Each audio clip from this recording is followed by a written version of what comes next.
은혜의 시간이 될 줄 믿습니다. 今晩も大きな恵みの時間になることを信じています。 아멘. 자, 바로 그럼 들어가 보도록 하겠습니다. すぐ入っていきます。 요한복음 14장 12절 13절입니다. ヨハネの14章12節から読んでいきます。 내가 진실로 진실로 너희에게 이르노니 나를 믿는 자는 나의 하는 일을 저도 할 것이요 또한 이보다 큰 것도 하리니 이는 내가 아버지께로 감이니라. 誠に誠にあなた方に告げます。私を信じる者は私の行う技を行い、またそれよりもさらに大きな技を行います。私が父のもとに行くからです。 너희가 내 이름으로 무엇을 구하든지 내가 시행하리니 이는 아버지로 하여금 아들을 인하여 영광을 얻으시게 하려 함이라. また私はあなた方が私の名によって求めることは何でもそれをしましょう。父が子によって栄光をお受けになるためです。 아멘. 여러분 믿으십니까? 皆さん信じますか？アメン。 정말 어렵게 믿기가 어려운 말씀이긴 해요. もう信じがたい御言葉ではあるんです。 우리가 예수님처럼 같은 일을 할 수 있다라고? 私たちがイエス様と同じ御業ができるのか。 그리고 예수님께서 하신 일들보다 더 많은 일들, 더 큰 일들을 할 수 있다라고? しかもイエス様がなさった御業よりもさらに大きなことができるのか。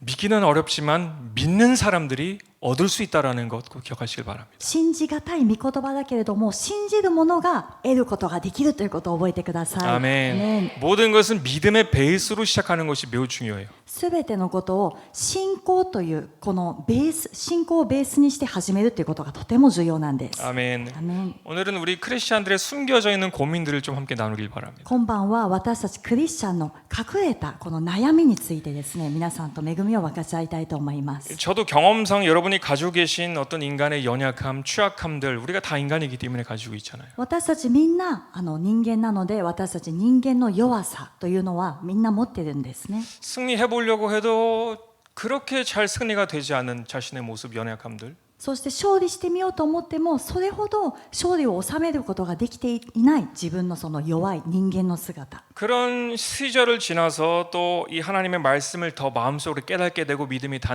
단단해짐으로써 そういう時期を通ってそして主の御言葉を悟って信仰がだんだん固くなるにつれて 그래서 개인의 어떤 연약함, 취약함을 이제 하나씩 하나씩 승리해 가면서 경험하게 된 것이 で 무엇이냐면은 私もその個人の弱さだったりそういうものを一つ一つ勝利していきながら経験したことは何かというと 결국 우리 크리스천들이 가지고 있는 고민은 다 똑같아요. 私たちクリスチャンが持っている悩みというのはみんな同じだと思います。 내가 뭘 해야 되는지는 알아. みんな自分がどうすべきか何をすべきかというのは知っているんです。 하나님이 뭘 기뻐하시는지도 다 알아. そして神様が何を喜ばれるかも知っています。 그런데 그 일을 행하기가 어려워. でもそれを行うということが難しい。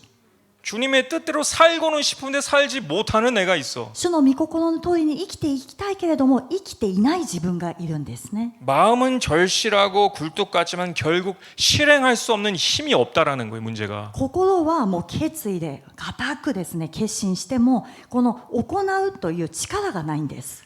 여기 이 자리에 계신 분들 모두 다 똑같은 마음일 거예요. ここに座っている皆さんみんな同じ心だと思います。 정말 내가 하나님과 대적하지 않는 이상 하나님의 뜻을 어떻게든 하려고 하잖아요. 神 그죠? 様に敵対している人以外はですねどうにかして神様の御心を行いたいと皆さん願っていると思います。 그리고 이 자리에서 하나님의 말씀을 몰라서 못 지키는 사람 또한 없을 거예요. そしてこの場 너무나 所 많이 に 들었기 때문에. いっぱい聞いてきたから神様の御言葉を知らないから守れない人というのもいないと思うんです。 그러나 문제는 뭐냐? 실행할 만한 힘이 없다라는 거예요. でも問題は何かというと実践する力がないんですね。 마치 내 안에 큰 거인이 있어가지고 それはまさに自分の中に大きな巨人がいて 나는 아주 작고 自分はとても小さい 난 너무 힘이 없어. 私は力がない 근데 그 거인이 항상 나를 막 꼭두각시처럼 막 이렇게 저렇게 해. でもその中にいる巨人が私をいつもこのもてあそぶようなそういう気持ちがあ 이게 る 우리 操 크리스천들이 り人 가지고 形 있는 솔직한 고민이에요. 아닌 척해도. でこれが違うふりをしていても私たちクリスチャンが持っている正直な悩みだと思います。 마음은 원인데 그 일을 행할 힘이 없는 거예요. 心はそう願っているけれどもそれを実践する力がないということ。 이 우리 크리스천들이 이 육신의 나약함 속에 머물게 되면 세 가지 길을 가게 돼 있어요. 私たちクリスチャンがこの弱さの中にとどまるときにこの3つの道に分かれるんですね。 하나는 그냥 이 연약함을 어쩔 수 없다라고 받아들이는 크리스천들이 있어요. 1番目はこの弱さを仕方ないものだとして受け入れてしまうクリスチャンがいます。 현대 많은 교회의 잘못된 은혜주의 사상이 뭐냐면 現代の多くの教会で間違ったこの恵み主義の思想っていうのは何かというと、 우리는 어차피 인간이기 때문에 뛰어넘을 수 없는 것이 있어라고 하는 거예요. 私たちはどうせ人間なんだから超えられないものがあるんだよと。 그래서 예수님이 오신 거야. だからイエス様が救いに来てくださったんだ。 한술 더 떠서 でもうそれにプラスして、 어차피 육신은 흙으로 돌아가니까 どうせこの体は塵に帰っていくんだから、 영말 하늘나라로 올라가니까 霊だけが天に昇っていくから、 육신이 죄지는 건 어쩔 수 없는 일이야라고 말하는 사람까지도 있어요. この肉が弱さのゆえに罪を犯すのは仕方ないことだというふうに主張する人も中にはいます。 아주 그럴싸한 말이죠. 근데 너무나 위험한 이단 사상이에요. で 이것은. もこれはとても危険な考えなんです。 절대로 우리는 혐오되지 마시길 바라는 것은 성경은 우리에게 수차례 전인적으로 내 영과 혼을 지켜야 된다라고 말하고 있습니다. 私たちがそれに惑わされてはいけないのは、聖書は何度も私たちが全人的に私たちの霊も魂も全て体も守らなくてはならないと書いてあるんです。 아멘. 여러분 꼭 이것을 확실하게 하셔야 됩니다. 皆さんこの部分ははっきりしなくてはなりません。 데살로니가전서 5장 21절에서 23절 보시면요. 第一テサロニケの5章の21節から、 범사에 헤아려 좋은 것을 취하고 すべてのことを見分けて本当に良いものを固く守りなさい。 악은 모든 모양이라도 버려라. 悪はどんな悪でも避けなさい。 평강의 하나님이 친히 너희로 온전히 거룩하게 하시고 또 너희 영과 혼과 몸이 우리 주 예수 그리스도 강림하실 때 흠없게 보존되기를 원하노라라고 했습니다. 平和の神ご自身があなた方を全く聖なるものとしてくださいますように、主イエスキリストの来臨の時、責められるところのないように、あなた方の霊、魂、体が完全に守られますように。 아멘. アメン。 전인적으로 우리는 우리의 몸을 지켜야 돼요. 全人的に私たちは自分のこの全体を守らなくてはなりません。 아멘. アメン。 요한일서 3장 2절에서 3절도 이런 말씀이 있습니다. 第一ヨハネの2章の3節からも公開、 3쇼 2節 3節 3章の2節からも書いてあります。 사랑하는 자들아 우리가 지금은 하나님의 자녀라 장래에 어떻게 될 것은 아직 나타나지 아니하였으나 그가 나타나심이 되어 우리가 그와 같은 줄을 아는 것은 그의 계신 그대로 볼 것을 이남이니. 愛する者たち、私たちは今すでに神の子供です。後の状態はまだ明らかにされていません。しかしキリストが現れたなら、私たちはキリストに似たものとなることが分かっています。なぜならその時、私たちはキリストのありのままの姿を見るからです。 3절 주를 향하여 이 소망을 가진 자마다 그의 깨끗하심과 같이 자기를 깨끗하게 하느니라 라고 기록되어 있습니다. キリストに対するこの望みを抱く者は皆、キリストが清くあられるように自分を清くします。 아멘. アメン。 예수님께서 오실 때에는 어떤 유령의 형체로 오시는 게 아니에요. イエス様が来られる時には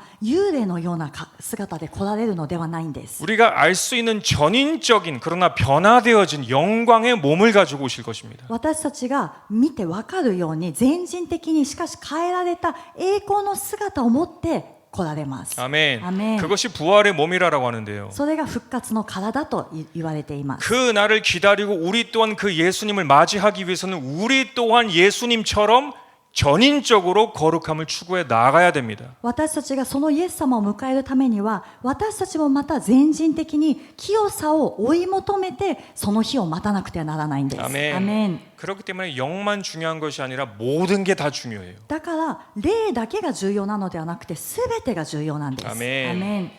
이렇게 쉽게 신앙생활 하려고 하는 부류가 한 명 있고요. またこのようにですね、第1番目の先ほどの人のように簡単に信仰生活しようとする部類の人がいます。 어쩔 수 없다 그냥 죄를 질 수밖에 없다라고 하는 한 부류. 仕方ない、罪は犯しても仕方ないという部類の人です。 두 번째는 크리스찬의 영향 속에 머물게 되면 자기의 힘으로 어떻게 이겨보려고 하는 사람들이 있어요. また2番目の部類の人はクリスチャンが自分のその弱さを知ったときに自分の力で何とかやってみようという人がいるんです。 근데 여러분 꼭 기억하셔야 되는 것은 하나님께서는 완전하신 것만을 기억하십니다. でも私たちが知らなくてはならないのは、神様は完全なものだけを記憶されるんですね。 하나님께서는 완전한 것만 인정하십니다. 이것을 잘 아셔야 돼요. これを知らなきゃいけないのは、神様は完全なものだけを認めてくださいます。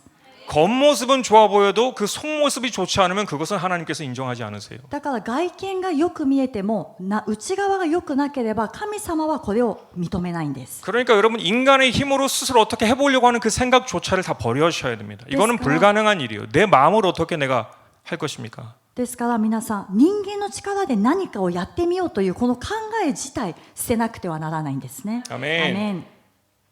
그리고 세 번째 부류가 있는데요. また3番目のグループは 그리고 이것이 우리가 가야 할 길인데 これが私たちが目指すべき道なんです。 어떻게 보면 너무나 심플한 내용인데 여러분이 너무나 잘 알고 있는 이야기예요. もうこれを聞いたらとてもシンプルで皆さんが知ってる内容だと思います。 그런데 우리가 많은 경우에 잊어버리고 있는 경우가 있어요. でも多くの場合私たちが見失っている部分がまたこれなんです。 그 길은 전능하신 주님을 믿는 믿음으로 그분의 도우심 속에 승리하는 겁니다. それは全能なる神様を信じる信仰によってその方の助けによって勝利するという道です。 아멘. アメン。 내 안에 있는 거인은 내가 승리할 수 없어요. 여러분 아주 짐작을 그렇게 하셔야 돼요. 皆さん、私たちの中にいる巨人は私たちが打ち勝てる相手ではないんですね。 주님께서 나를 도와주실 때 그 일을 할 수 있게 됩니다. 主が私たちを助けてくださるときに私たちはこう打ち勝つことができるようになります。アメン。 예수님을 믿는 그 믿음 속에서 능력이 우리에게 주어지게 될 때 이길 수 있게 되는 것입니다. イエス様を信じる信仰があるときにその信仰を通して私たちに力が与えられて打ち勝つことができるようになります。アメン。アメン。 저는 잘 이 말씀을 묵상하면서 에덴 동산의 이야기가 자꾸 생각이 나더라고요. 私はこの御言葉を黙想しながらエデンの園の話がずっと思い出されました。 에덴 동산의 똑같은 문제점은 다시는 일어나지 않을 거예요. 똑같은 일들은. エデンの園で同じ問題というのは二度と起こらないはずです。 에덴 동산의 문제가 뭔 줄 아세요? 皆さん、エデンの園の問題何か分かります 모든 게 か？ 완벽했어요. 그 에덴 동산은. エデンの園はすべてが完璧だったんです。 죄도 없었습니다. 罪もない。 주의 영이 그곳에 함께 하셨어요. 主の霊がそこに共におられた。 하나님의 얼굴을 보면서 교제하였습니다. 神様の御顔を仰ぎ見て交わりをすることができた。 모든 것이 완벽했는데 무엇이 문제였냐면 すべてが完璧だったのに何が問題だったのか。 하나님을 향한 믿음이 없었어요. 神様に対する信仰が欠けていたんです。 사단이 조금만 뭐라고 하면 믿음이 없으니까 금방 현혹되는 거예요. サタンが少し何かつぶやいた、ささやいたら信仰がないからすぐに耳を傾けてしまいました。 아 그런가? そうなのと。 아 사단의 말이 맞는가? サタンが言ってることが合ってるかもしれない。 믿음이 없으니까 하나님에 대한 믿음이 없으니까 쫓겨나는 것이에요. 완전한 곳에서도. 完全な場所からでも神様に対する信仰がないから追い出されてしまいます。 에덴 동산의 사건은 다시 일어나지 않을 것입니다. エデンの園でのこの出来事というのは二度と起こらないはずです。 그 말은 무엇이냐면은 천국을 누가 들어가는가? 하나님에 대한 완전한 믿음을 가지고 있는 사람만이 들어가요. それはどういう意味かというと、天国には誰が入るのか、神様に対する完全な信仰を持った人だけが入ります。 하나님이 누구신지 알고 神様が誰であるかを知っていて、 그 하나님이 나를 어떻게 생각하시며 その神様が私をどう見ておられるか、 나를 어떻게 도와주실 것인지를 믿어서 달려가는 사람들에게 역사하시고 승리를 주시는 하나님을 보게 될 것입니다. そして私をどのように助けてくださるかということを信じて、その信仰で走っていく人に神様は勝利を与えてくださるんです。アメン。アメン。 오늘 말씀을 묵상하면서 우리 교회와 또 이 마지막 때를 잘 달려가고자 하는 많은 그리스도인들이 가지고 있는 이 모습에 대해서 좀 생각을 해보다가 今日のメッセージを準備しながら私たちの教会も含めて、そしてこの終わりの時代本当にこう勝利する清く生きようとしている方々のことを思いながらこう準備していました。 이 마가복음 9장의 말씀이 좀 생각이 나더라고요. マルコの9章の御言葉が思い出されたんです。 마가복음 9장 22절에서 24절을 보시면 좀 22節から24節。 자, 읽겠습니다. 귀신이 저를 죽이려고 불과 물에 자주 던졌나이다. 그러나 무엇을 하실 수 있거든 우리를 불쌍히 여기사 도와주옵소서. この霊は彼を滅ぼそうとして何度も火の中や水の中に投げ込みました。ただもしおできになるものなら私たちを憐れんでお助けください。 23절 예수께서 이르시되 할 수 있거든이 무슨 말이냐 믿는 자에게는 능치 못할 일이 없느니라 하시니 するとイエスは言われた。できるものならというのか、信じる者にはどんなことでもできるのです。 곧 그 아이의 아비가 소리를 질러 가로되 내가 믿나이다. 나의 믿음 없는 것을 도와주소서 하더라. するとすぐにその子の父は叫んでいった。信じます。不信仰な私をお助けください。 아멘. アメン。 여러분 이 장면을 좀 집중하길 바라는 것은 이 아비와 이 아이의 모습이 지금 내 안에 있지 않습니까? 皆さんここでちょっと集中してほしいのはこのお父さんの姿とまた子供の姿が自分の中にあるのではないでしょうか。 정말 절실하게 이 문제에서부터 빠져나오려고 하는 아비의 모습이 내 안에 있고 この切なる心でこの問題から解放されたいという父の心が自分の中にあって、 그런 절실한 마음이 있는데도 불구하고 이 아이처럼 사단이 조금 유혹하면 이쪽으로 넘어가고 사단이 조금 저를 유혹하면 이쪽으로 넘어가고 하는 우리가 또 있고 もう 연약. そういう父のような切なる思いを持っている自分もあるけれども、サタンが少し誘惑するとこっちに転がってみたり、またあっちに転がってみたりする子供の姿もあるんです。 근데 주님께서 이 말씀을 통해서 우리에게 주시고자 하시는 메시지는 뭐냐면 절실함이 아니에요. でも主がこの御言葉を通して私たちに与えられるメッセージは何かというと、切なる思いじゃないんですね。 이 아비를 보시면 절실함으로 예수님께 나왔어요. 근데 예수님께서 원하시는 것은 절실함이 아니에요. でこのお父さんは切実な思いを持ってイエス様の身元に来ました。しかしイエス様が求められたのはその切実さではなかったんです。 우리가 우리 자신에 대해서 절실한 것처럼 예수님께서 우리의 절실함을 아세요. 私たちが本当に勝利したいという切なる思いというのはイエス様もご覧になってご存知なんです。 예수님이 우리의 문제를 더 잘 아시고 계시기 때문에 우리가 얼마나 절실한지 예수님도 알고 계세요. イエス様が私たちの問題を私たちよりもさらに見ておられるので、私たちがどのくらい本気になっているかということも知っておられます。 근데 마가복음을 통해서 우리에게 말씀하시는 것이 무엇이냐면 그 절실함이 너를 치유케 하는 게 아니라 でもこのマルコの福音書を通して私たちに与えられるメッセージというのは、その切実さがあなたを癒すのではなく、 그 절실함을 통해서 기적이 나타나는 게 아니라 その切実さを通して奇跡が行われるのではなくて、 믿음으로써 자유함을 얻을 수 있다라고 말씀하시는 것입니다. 信仰によって自由を得ることができるというメッセージなんです。アメン。アメン。 이 믿음이 없이는 아무 일도 안 일어나요, 여러분. 皆さん、信仰がなくては何も起きません。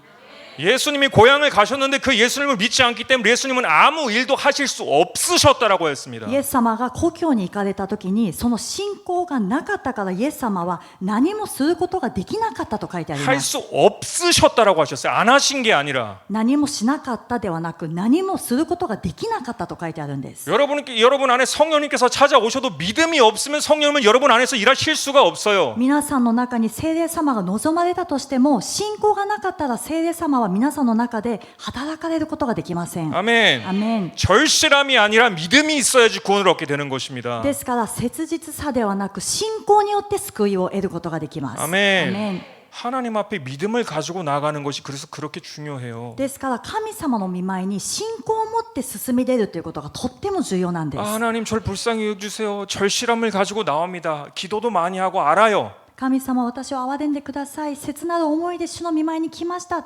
たくさん祈っているということも主は分かってい 또 ます。 실패했습니다. 주님 죄송해요. 절실함을 가지고 주님께 나오는 거 알아요. 주님도 아세요. また失敗してしまいました。主よごめんなさい。切実な思いで主の御前に戻ってくる。主は知っておられます。 그러나 진짜 예수님이 원하시는 것이 무엇이냐라는 거 이것을 봐야 된다라는 거예요. でも本当に主が求めておられることは何か、これを見なくてはなりません。 아멘. 아멘. 할 수 있거든이 무슨 말이냐라는 거예요. おできになるものならというのかと。それはどういうことだということなんです。 우리가 아무리 절실한 마음을 주님 앞에 가지고 나가도 믿음이 없으면 아무런 일이 안 일어나요. 私たちがどんなに切なる思いを持って主の御前に出て行っても信仰がなかったら何も起こりません。 아멘. アメン。 야고보서 1장 6절 7절에 이런 기록이 있습니다. ヤコブの1章の6、7。 오직 믿음으로 구하고 조금도 의심하지 말라. 의심하는 자는 마치 바람에 밀려 요동하는 바다 물결 같으니. ただし少しも疑わずに信じて願いなさい。疑う人は風に吹かれて揺れ動く海の大波のようです。 이런 사람은 무엇이든지 주께 얻기를 생각하지 말라라고 했습니다. そういう人は主から何かをいただけると思ってはなりません。 아멘. アメン。 아무리 간절해도 どんなに切実だとしても 주님께서 원하시는 믿음이 없으면 얻을 생각을 하지 말라라는 거예요. 主が認めてくださる信仰がなかったら何かいただけると思ってはならないと書いてあります。 아멘. アメン。 제가 이 믿음에 대해서 생각하면 제 개인적인 일들도 많지만 この信仰というのをテーマにして考えたときに、もちろん私個人の話、証もたくさんありますけれど 근데 も、 제가 제 이야기하면 아 목사님은 목사님이니까라고 얘기할 것 같아서 でも私が私の証をすると、牧師先生は牧師先生ですからねというふうに受け取る人もいるので、 근데 제가 예전에도 한번 얘기한 적이 있습니다만은 以前もですね、皆さんにこの話をしたことがあります。 제가 미국에서 유스 담당하던 한 학생이 있었어요. 私がアメリカでユースの担当していた一人の学生がいました。 근데 이 학생이 얼마나 불가능한 상황 속에서 하나님께서 역사를 하셨는가 하면 で、この学生の人生がですね、どのように不可能な中から神様が働いてくださったかというと、 뭐 물론 가족이 다 미신자죠. 家族も含めて彼女自身も未信者です。 근데 어려서부터 친아버지가 어머니를 술에 취하시면 막 폭력을 하십니다. で、幼い頃から実の父親がお酒を飲むと、もうお母さんにいつも暴力を振るっていたんですね。 그래서 도망치듯이 이혼을 하고 이민으로 나왔어요. 아무도 없는데. それでもう誰もいないところ、そのお父さんから逃げるようにして離婚してアメリカに行きました。 미국에 뭐 아는 사람 하나도 없어요. アメリカに知人誰一人いなかったんです。 겨우겨우 먹고 살고 바이트 하시면서 그렇게 살고 계셨어요. もうとにかく生きていかなきゃいけないからアルバイトをしながら生活をしていたんです。 근데 그 학생이 제가 이 학생은 처음 교회로 왔구나라고 제가 첫 인상을 기억하는 게 뭐냐면 で、私がその学生が教会に初めて来た時の、本当に教会という場所自体に初めて来たんだなという印象を覚えたの 우리 が、 원래 교회에 다니던 학생이 전도를 했어요. その私たちの教会に通っていた学生がその子を伝道して連れてきたんで 근데 す。 딱 왔는데 금발머리에다가 で、その子が来た時に、金髪で 이 껌을 쩝쩝쩝 씹으면서 ガムをくちゃくちゃ噛みながら、 아주 노출이 심한 옷을 입고 왔어요. 本当に露出の激しい洋服で来たんで 아, す。 교회가 아니고 뭐 클럽이라고 생각한 줄 알았나 봐요. 教会じゃなくてクラブに来た感じで来たんで 아, すね。 처음 교회를 온 애구나. 내가 本 알겠더라고. 当に人生初めて教会来たんだなと。 근데 이렇게 우리가 서로 교제를 하고 나누면서 친해졌어요. で、私たちがいろんな交わりの時間を持ちながら仲良くなっていきました。 그리고 한 1년 정도가 됐는데 で、1年くらい経った時、 제가 보통은 매주 돌아가면서 한 명씩 이렇게 상담하고 이렇게 이야기를 들어주고 하거든요. で、私はその時に毎週ですね、回りながら順番に一人一人相談とか悩み相談とかを 근데 やってました。 이 학생이랑 상담을 で、 하는데 この学生の番になったんです。 모든 삶에 대한 비관적인 생각이 아주 깊이 뿌리 내려 있어요. もうその自分の人生に対する悲観的な考えというのがもう根を張っていたんですね。 그러니까 뭐 꿈도 없어요. 夢もない。 그냥 저도 엄마처럼 바이트하면서 살아가야겠죠. 막 이런 식인 거예요. 私もお母さんのようにアルバイトしながら生きていかなきゃいけないんですよねと。 근데 어떻게 하다 보니까 원래 꿈이 뭐냐라는 얘기가 나왔어요. で、そういうふうに悲観的な話をする中で、もともとの夢は何だったのっていうふうに聞いてみたんで 근데 す。 본인도 말하면서 이제 터무니없다는 듯이 で、本人も言いながらも恥ずかしがって、 아 원래 아나운서가 되는 게 꿈이에요라고. もともとはアナウンサーになりたかったんです。 근데 말하는 게 허황되니까 꿈이라고 말하겠죠라고 하더라고. でもその後付け加えたんですね。夢を見るのは自由ですよねというふうに。 근데 뭐라고 해줄 수가 뭐가 있겠어요, 그죠? もうそこに何も言ってあげることがなかったんです 근데 ね。 문득 한 성경 말씀에 생각나서 나눴어요. で、その時に聖書の箇所を思い浮かんだので、それを分かち合ったんです。 빌립보서 4장 13절 말씀입니다. ピリピの4章の13節。 내게 능력 주시는 자 안에서 내가 모든 것을 할 수 있느니라. 私は私を強くしてくださる方によってどんなことでもできるのです。 아멘. アメン。 딱 그 말 하고 뭐 긴 얘기도 아니고 그냥 거기서 끝났어요. た 아무것도 だ 없었어요. 本当にそれ以上付け加えることもなく、この御言葉を言ってそこで終わったんですね。 그리고 1년 정도가 지나서 저는 일본으로 오게 됐습니다. それから1年くらい経って私は日本に来ることになりました。 근데 일본에 오고 나서 또 1년이 지난 다음에 그 학생으로부터 연락이 왔어요. で、日本に来てからまた1年ほど経ったある日、その学生から連絡が来たんです。 그리고 이메일의 제목이 뭐냐면 바로 빌립보서 4장 13절이었어요. 탑 제목이. E メールが来たんですけども、E メールの主題が何だったかというと、ピリピの4章13節だったんですね。 이 학생은 자기가 불가능한 건 알겠지만 この学生は自分にとって不可能だということは知っていると。 하나님은 뭐든지 하실 수 있을 것 같으니까 나는 한번 도전해 보겠다. でも神様の中ではどんなことでもできるというので、私は一度チャレンジしてみます。 비록 작은 믿음이지만 もう本当に 믿음이지만 小さい信仰だけれども 알바를 해서 돈을 모으기 시작합니다. アルバイトを一生懸命してお金を集めたんですね。 그리고 대학교들마다 자신의 사유를 써서 장학금 신청을 막 뿌립니다. そして大学でも自分の事情を説明してこの奨学金がもらえないかということをやっていたんです。 그리고 딱 좋은 대학교에서 4년간 학비와 생활비까지 전체 다 장학금을 받게 됩니다. そして本当に適した良い大学で4年のその大学生活と学費とまた生活費すべての奨学金を受けることができるようになったんです。 아멘. アメン。 이렇게 작은 믿음을 통하여서도 그 믿음을 챌린지하니까 하나님께서 역사하신다라는. このように小さい信仰を通してでも自分がその信仰を持ってチャレンジしていくから神様が助けてくださったんですね。 제가 지난번에 사진도 보여드린 적이 있는데 또 한번 보여드릴까 하다가 시간이 부족하니까 안 했어요. 그냥. 以前ですね皆さんに写真をお見せしたことがあるんですけどもちょっと時間の関係で今日はやめました。 근데 이 학생 기뻐하기가 일러요. 아직도 많아요. 일어나는 일들이. これからもこのすごいことがどんどん起きていったんです。 4년 지나서 젊은 나이에 졸업하자마자 오레곤주의 공영방송에서 아나운서로 스카웃이 됩니다. その4年の大学生活を経てその卒業したすぐにオレゴンのテレビのアナウンサーになったんですね。 근데 그 일이 또 지나고 나서 기뻐해 줬죠, 물론. もちろんその時にもおめでとうと言って喜びました。 몇 년 지나서 연락이 또 왔는데 で数年後また連絡が来ました。 하나님께서 더 큰 비전과 꿈을 주셨다라는 거예요. 神様がさらに大きな夢とビジョンを与えてくださいまし 아 た。 그래, 한번 잘해봐. あ 믿음으로 そっか 도전해봐 또. 信仰を持ってもう一度チャレンジしてみなさい。 4년이 또 지납니다. また4年が経ちました。 한 서류의 사진을 보내주는데요. 一つの書類の写真を撮って送ってきたんです。 뭐라고 써있냐면 캘리포니아 샌디고의 가정부 판사가 되었음을 임명합니다라는 기록이에요. それはカリフォルニアのサンディエゴのその家庭の問題を処置する弁護士になったことを任命しますと書かれた紙だったんです。 아멘. アメン 우리 하나님께 영광 박수 올려드리기 바랍니다. 神様に栄光の拍手を捧げます。 제가 말씀드리고자 하는 것은 이 여학생의 어떤 신데렐라 같은 삶을 말하려고 하는 게 아니라 私が今伝えたいのはこの一人の女学生のシンデレラストーリーを話したいんじゃなくて 여러분이 믿고 있는 하나님이 똑같은 하나님일지인데 皆さんが信じている神様も同じ神様なんです。 우리보다 훨씬 성경을 덜 알면 덜 알고 私たちよりも聖書を全く知らないその学生 우리보다 훨씬 기도를 많이 하거나 그러는 학생도 아니에요. そして私たちよりも祈りの数が量が多いという学生でもなかったんです。 근데 제가 아까 말씀드렸잖아요. 절실함이 아니라 でも先ほど話したようにこのただ切実さではなくて 하나님이 보시는 건 믿음이다라는 거예요. 神様が見られるのは信仰だというところなんです。アメン。 믿음을 통해서 일하신다라는 것입니다. 信仰を通して働かれる神様です。アメン。 왜 가정부 판사가 됐느냐 물어보니까 なぜ家庭の問題を扱う判事になったのかというふうに聞いたら 본인이 아나운서가 됐는데 아직도 뭔가를 해야 되겠다라는 거예요.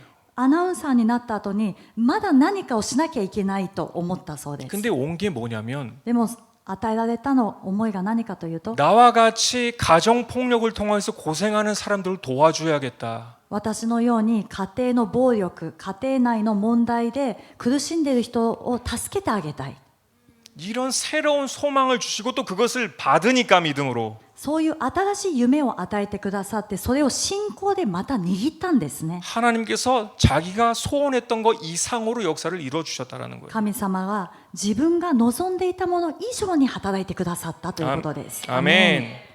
하나님은 여러분이 믿음으로 도전하실 때 너무 기뻐하세요. 神様は皆さんが信仰を持ってチャレンジするときに本当に喜ばれます。 아멘. アメン。 그리고 그것이 불가능하면 불가능할수록 더 기뻐하세요. でそれが人間の目では不可能であればあるほどさらに喜ばれます。 오히려 사람이 할 만한 일은 별로 관심이 없으세요. むしろ人ができそうなことは神様もそれほど関心はありません。 왜? 좋은 일이 일어나면 다 사람이 했다라고 하니까. なぜなら何かが起きたら全部その人がやったというふうになるからです。 불가능한 일을 가능케 하실 때 하나님께 영광이 나타나는 것 꼭 기억하시기 바랍니다. 不可能が可能になった時に神様に栄光として現れるということを覚えてください。 아멘. アメン。 그러니까 더 믿음으로 우리는 챌린지할 필요가 있다라는 です 것입니다. から私たちはさらに信仰を持ってチャレンジする必要があります。 아멘. アメン。 지난번에는 제가 아브라함에 대해서 믿음을 얘기했다라면 오늘은 좀 다윗에 대해서 이야기하고 싶어요. 前回は私がアブラハムの信仰について話したんですけども、今回はダビデの信仰について話したいと思います。 저는 이번에 말씀을 묵상하면서 와 다윗의 믿음 또한 대단하구나 다시 한번 또 새롭게 발견한 것들이 있었어요. 私は今回この御言葉を黙想しながらダビデの信仰もまた本当に素晴らしいなということを改めて実感したんです。 지난번에 말씀드렸듯이 다윗은 하늘의 별 또 그 하늘을 보면서 와 하나님께서 이 모든 것을 만드신 전지하신 창조주 하나님이시구나라는 고백을 했다라고 했잖아요. 前 시편에서. 回話した時にダビデは空を見上げてこの全てを作られた創造主神様だということを告白していたんですね。 그리고 그런 하나님께서 나를 왜 관여하시고 나를 생각하시나이까 감격했던 그 다윗이 있었잖아요. そしてそのような偉大なる神様が人とは一体何者だから心に留めてくださるのかということで感動していたダビデがいたんです。 근데 그 다윗의 믿음의 과정을 보게 되면은 골리앗을 죽이기 전에 다윗은 믿음의 작은 것에서부터 성장해 나가는 모습을 볼 수가 있습니다. そのダビデの信仰を見るとゴリアテを殺す前からダビデは小さいところからこの信仰がすでに成長していたという過程を見ることができます。 목동으로서 양을 치면은 짐승들이 얍을 잡아먹으러 오잖아요. 사자나 こ 곰이나. の羊飼いをしていると、獣が現れて羊を狙いに来るんですね。 그러면 그때마다 곰과 사자를 때려 눕히는 거예요. そしたらその時にクマや獅子をですねダビデが殺さなくてなりません。 여러분에게도 골리앗이 거인이 있다라면 그 외에 다른 적들도 분명히 있을 것입니다. 皆さんの中にも巨人ゴリアテがいるとしたらその他にも他の敵もいるはずなんです。 분명히 여러분도 과정이 있기 때문에 바로 골리앗을 때려잡으려고 해도 되지가 않아요. 皆さんにも過程というのがあるからすぐにゴリアテをやっつけようとしてもきっとうまくいかないと思います。 여러분은 작은 것에서부터 믿음에 도전을 할 필요가 있습니다. 皆さんは小さいところから信仰のチャレンジをしていかなくてはなりません。 아멘. アメン。 말씀대로 하나씩 살아보려고 하는 내가 있어야 돼요. 御言葉の通りに一つ一つ生きてみようという自分がいなきゃいけないんです。 예를 들자면 말씀을 내가 조금 더 읽어야겠다. 例えば御言葉をもっと読まなきゃいけない。 하나님이 어떠신 분인가 조금 내가 더 잘 알아야겠다. 神様がどういうお方なのかを私はもっと知る必要があると。 내가 더 집중적으로 믿음을 달라고 더 주님께 구해야겠다. 기도를 해야겠다. 私はさらに集中して信仰が増し加えられるように主に集中して祈ろうと。 이렇게 작은 문제들 하나씩 해결해 나갈 때 그 믿음이 성장해 나간다라는 거예요. このように小さい問題を一つ一つ解決していくときに信仰というのは成長していくんです。 아멘. アメン。 그리고 다윗이 이런 믿음의 과정들을 통해서 커져가면서 골리앗을 넘어뜨리잖아요. そしてこういう小さい信仰の過程を乗り越えながら最終的にダビデはゴリアテを倒すようになります。 근데 다윗이 골리앗을 잡으러 갈 때 돌 5개를 짚는다라는 기록이 있어요. で皆さんもご存知だと思いますけどもダビデがゴリアテをやっつけに行くときに石を5つ掴んだんです。 사무엘상 17장 39절에서 40절 말씀이에요. 第一サムエルの17章39節からです。 다윗이 칼을 군복 위에 차고는 익숙치 못함으로 시험적으로 걸어보다가 사울에게 고하되 익숙치 못하나니 이것을 입고 가지 못하겠나이다 하고 곧 벗고 ダビデはその鎧の上にサウルの剣を帯び思い切って歩いてみた。慣れていなかったからである。それからダビデはサウルに言った。こんなものをつけては歩くこともできません。慣れていないからです。ダビデはそれを脱ぎ 40절 손에 막대기를 가지고 시내에서 매끄러운 돌 5을 골라서 자기 목자의 제구 곧 주머니에 넣고 손에 물매를 가지고 블레셋 사람 골리앗에게로 나아가니라. 自分の杖を手に取り川から5つの滑らかな石を選んできてそれを羊飼いの使う袋透析袋に入れ石投げを手にしてペリシテ人に近づいた。 다윗이 왜 돌 5개를 굳이 집었을까요? 라는 거예요. 質問はダビデはなぜ滑らかな石を5つ手に取ったんでしょうか。 그 믿음의 고백을 하고 내가 이 골리앗을 죽이겠다라고 하나님의 이름으로 나아간다라고 했는데 神様の皆によって私はゴリアテをやっつけるって信仰で出ていったのに 혹시라도 돌을 던졌는데 안 맞을까 봐 もし一つ投げて当たんなかったらどうしようという思いがあったからでしょうか。 근데 맞았는데 안 죽었을까 봐 で当たったとしても死ななかったらどうしよう。 아니면 빗 맞을까 봐 あるいは他のところに飛んでいっちゃったらどうしよ 우리가 여러 가지 것을 상상하게 되죠. う。 왜 いろん 5개일까? なぜ 5개. 5つなのかなといろんな想像があると思います。 블레셋에는 라파라 하는 거인의 장군들이 있습니다. このペリシテにはラファという巨人がいるんで、巨人たちがいるんです。 그 중에 한 명이 골리앗이었어요. ラファの子孫も巨人なんですけども、そのうちの一人がゴリアテだったんですね。 사무엘하 21장 18절에서 22절까지 보시겠습니다. 第2サムエルの 21장 21章 18에서 22절까지. 18節から読んでいきたいと思い 그리고 ます。 제가 이름이 나올 때 이렇게 손가락씩 해드릴게요. で、名前が出るたびに私がこう1人目、2人目とか数えますね。 장대한 자의 아들 중에 300세겔 중 되는 노창을 들고 새 칼을 찬 아스비브놉이 다윗을 죽이려 함으로 その後、五部でまたペリシテ人との戦いがあり、その時フシャ人シベカイはラファの子孫の16からですね。 주로크 です. 16。それでラファの子孫の一人であったイシュビ・ベノブはダビデを殺そうと考えた。 스루야의 아들 아비새가 다윗을 도와 그 블레셋 사람을 쳐 죽이고 죽었어요. そして、17 17節でアビシャイはダビデを助け、このペリシテ人を撃ち殺したということで死んだんですね。 자, 라파라는 것은 아까 거인 장군들을 얘기한다라고 했습니다. このラファというのは巨人のその闘士たちを指しています。 자, 18절 보실게요. 18節 그 후에 다시 블레셋 사람과 고베에서 전쟁할 때 후사 사람 십부게가 장대한 자의 아들 중에 삽을 쳐 죽였고 その後五部でまたペリシテ人との戦いがあり、その時フシャ人シベカイはラファの子孫のサフを撃ち殺した。2人目で 자, す。 19절. 19節 또 다시 블레셋 사람과 고베에서 전쟁할 때 베들레헴 사람 야레오르김의 아들 엘하나니 가드 골리앗의 아우 라흐미를 죽였는데 그 자의 창자루는 베들채 같았더라. そしてこの4行目を見ると、ゴリアテの兄弟ラフミを撃ち殺したと書いてあります。これで3人目です。 또 20절. 또 가드에서 전쟁할 때 그곳에 키 큰 자 하나는 매 솜과 매 발의 가락이 여섯씩 모두 24가락이 있는데 저도 장대한 자의 소생이라. さらにガテで戦いがあった時、そこに手の指、足の指が6本ずつで合計24本指の闘士がいた。彼もまたラファの子孫であった。 자, 여기서 네 명째예요. 네. 이름은 안 名 나와요. 前は出てこないんですけども、彼で 4人目になります。 저가 이스라엘 사람을 능욕함으로 다윗의 형 삼마의 아들 요나단이 저를 죽이니라. 彼はイスラエルをそしったが、ダビデの兄弟シムアの子ヨナタンが彼を撃ち殺した。 제일 중요한 게 22절이에요. 重要なのは22節。 이 네 사람 가드의 장대한 자의 소생이 다 다윗의 손과 그 신복의 손에 다 죽었더라라고 했어요. これら4人はガテのラファの子孫で、ダビデとその家来たちの手にかかって倒れた。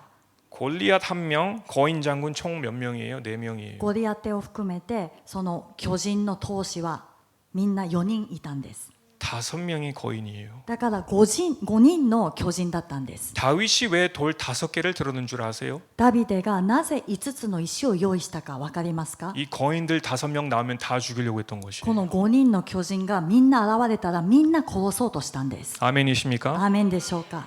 다윗이 가지고 있었던 믿음은 우리의 상상을 초월하는 믿음이에요. だからその時ダビデが持っていた信仰は私たちの想像を超える信仰だったんです。 골리앗 하나 물리친 것도 대단한데 이 다윗은 5명 다 죽이려고 했어요. ゴリアテ1人やっつけるのもすごいのに、ダビデは5人の巨人みんな殺そうとしていたんです。 이 믿음을 가져야지 우리 또한 내 안에 있는 거인을 이겨낼 수가 있습니다. この信仰を持った時に私たちもまた私たちの中にいる巨人に打ち勝つことができるようになります。 아멘. アメン。 이 거인들이 누굴까요? この巨人たちは誰でしょうか？ 성경적으로 보면 네피림의 후손들이라고도 말할 수 있겠죠. 聖書的に見るとネフィリムのその子孫だとも言うことができます。 원수마귀의 또 그들의 사도들, その 사람들. 敵である悪魔、その家来たち。 또 그 5개라는 것은 우리 인간의 감각을 통하여서 유혹해 오는 것들이라고도 말할 수 있겠죠. またその5つという数字も私たちの人間のこの感覚を通してやってくる誘惑の数を指しているとも言えます。 시각, 청각, 후각, 미각, 촉각. 視覚、聴覚、嗅覚、 미각, 味覚、 촉각. 触覚。 5가지의 5 감각이죠. つの感覚があるんですね。 그리고 5개의 욕구도 말할 수 있습니다. そし 인간의 てまた 욕구들. 人間の欲というのも5つ言うことができます。 그리고 인간의 5개의 감정들도 의미할 수가 ま 있습니다. た人間の5つの感情を意味することもできます。 그리고 질병이 찾아오는 5가지 성경적인 원인들 또한 될 수가 있습니다. また病として私たちにやってくるその原因という病の原因ということもできるんですね。 결국 우리는 이 5명의 거인들과 싸워서 이겨야 된다라는 거예요. 結局は私たちはこの5人の巨人と戦って勝たなくてはならないということなんです。 그리고 그 거인을 싸우기 위해서는 반드시 믿음을 주님께서 보신다라는 것이에요. そしてこの5人と戦うためには必ず主は私たちの信仰を見られるということです。 아멘. アメン。 마태복음 17장 17절은요. マタイの17章の17節。 예수께서 대답하여 가라사대 믿음이 없고 패역한 세대여 내가 얼마나 너희와 함께 있으며 얼마나 너희를 참으리오라고 했습니다. イエスは答えて言われた。ああ、不信仰な曲がった今の世だ。いつまであなた方と一緒にいなければならないのでしょう。いつまであなた方に我慢していなければならないのでしょう。その子を私のところに連れてきなさい。 예수님께서는 제자들을 포함해서 그 안에 있는 모든 불신의 사람들 다 책망하심을 볼 수가 있어요. ここでイエス様はご自分の弟子たちを含めてその場にいた不信仰な人たちをみんな責め立てられたんで 그리고 す。 가장 큰 문제는 이 제자들이에요. 믿음이 없는 제자들. 最も大きな問題は弟子たちだったんですね。信仰がない弟子たち。 왜냐하면 그곳에서 믿음으로 승리를 하고 보여주고 영광을 나타내야 되는데 なぜならその場所で信仰で勝利して栄光を表さなきゃいけないのに 믿음이 없으니까 아무것도 할 수가 없는 거예요. 信仰がないから何にもできない。 20절을 보시면은 제자들이 왜 우리가 못했습니까? 물어봐요. 20節を見るとイエス様に弟子たちがですね、なぜ私たちができなかったんでしょうかって聞きます。 가라사대 너희의 믿음이 적은 영혼이라고 했습니다. それであなた方の信仰が薄いからです。 아멘. アメン。 이 마가복음 9장에는 물론 기도와 금식에 대해서 세부적으로 나오지만 가장 중요한 것은 복음서에 나오는 모든 내용은 믿음의 연약함이라고 말하고 있습니다. この福音書に出てくるその信仰に対して言われたのが信仰の薄いものよとか信仰がないものよということで責められました。 우리가 기도의 금식도 잘 생각해 봐야 되는 것은 우리가 그때 당시에는 성경이 없잖아요, 이 제자들이. この弟子たちがいた当時は私たちのように聖書がありませんでした。 여기서 기도를 한다는 건 뭐냐면 예수님께서 어떤 분이신가를 지속적으로 내가 리마인드하는 거예요. ここで信仰を持つ祈るというのはどういう意味かというとイエス様がどういうお方であるかということを持続的に自分に言い聞かせてリマインドすることだったん 어떤 です。 기적을 이루셨는 분인가를 지속적으로 내가 되새기는 것입니다. 持続的にどういう奇跡を行った方なのかということを自分で見て言い聞かせるんですね。 그래서 내 믿음을 자꾸 지키는 것입니다. そのようにして自分の信仰を守ることだったんです。 그리고 금식이라는 것은 내 힘으로 할 수 없다라는 것을 고백하는 것에 있어요. そして断食の部分に関しては自分の力ではできませんということを告白することだったんです。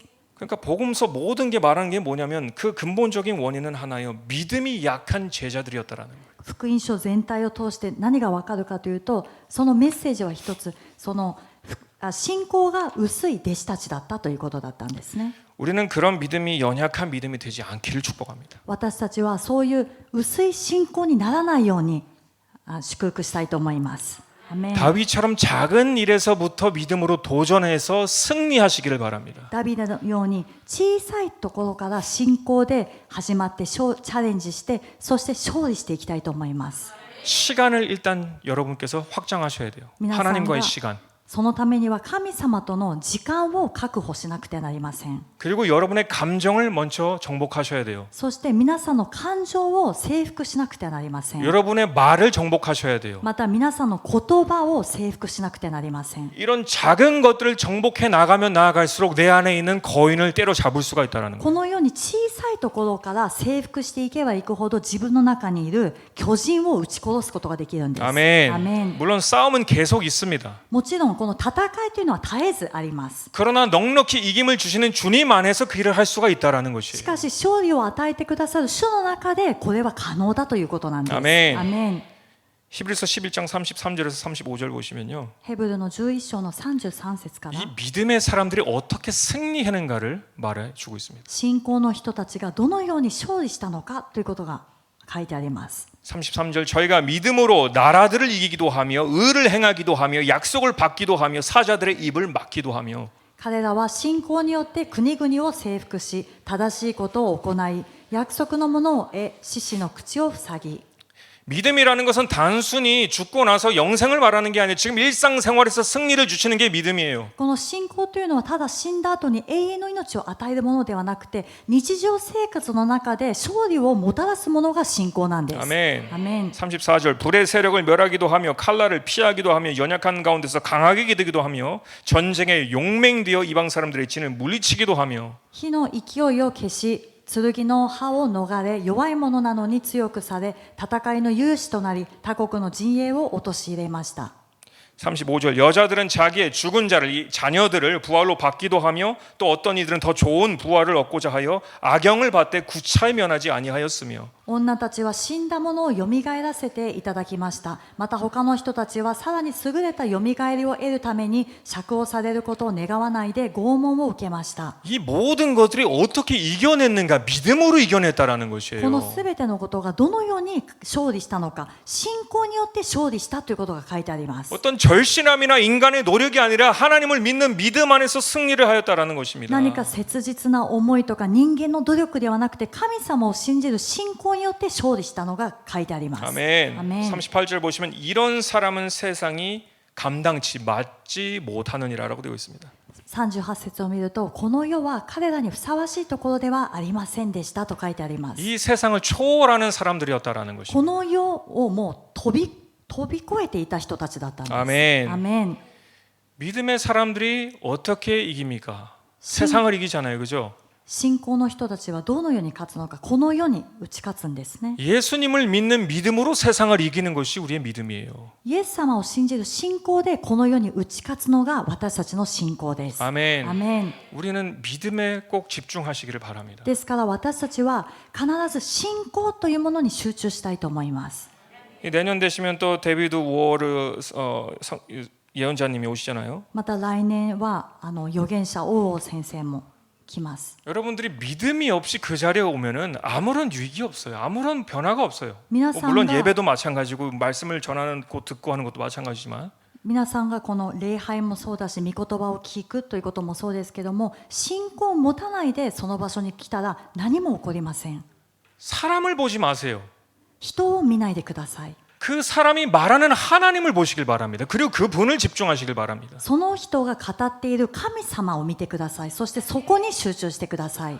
그러면 내 안에 믿음이 생기겠고 역사가 일어나게 되는 것이에요. 누가 얘기를 했던 간에 そうした時に誰が話したっていうのは関係なく、自分の中で神様に集中する時に信仰が芽生えて、そう勝利するようになっていきます。アメン。 저는 반드시 이 한 해를 믿음으로 승리하며 내 모든 거인들을 물리치고 다음 세를 시작하는 저 여러분 되시 축복합니다. 必ず今年自分の中にいる巨人と戦って勝利して、また新しい一年を迎える私たちになるように主の皆で祝福いたします。 아멘. アメン。 많은 어떤 중독이라든지 多くの中毒や 어떤 연약함들이라든지 さまざまな弱さ、 항상 똑같은 굴레에서 번복하고 있는 그 자리에서 믿음으로 이제는 뛰어 나오시길 바랍니다. いつも同じ弱さ、誘惑に負けて回っている、そこから今はもう抜け出さなくてはなりません。 아멘. 아멘. 늘 마음만 원인 우리가 아니라 いつも心だけそう願っているという自分ではなくて、 늘 절실한 말 있는 우리가 아니라 いつも切実さは本物ですという自分ではなくて、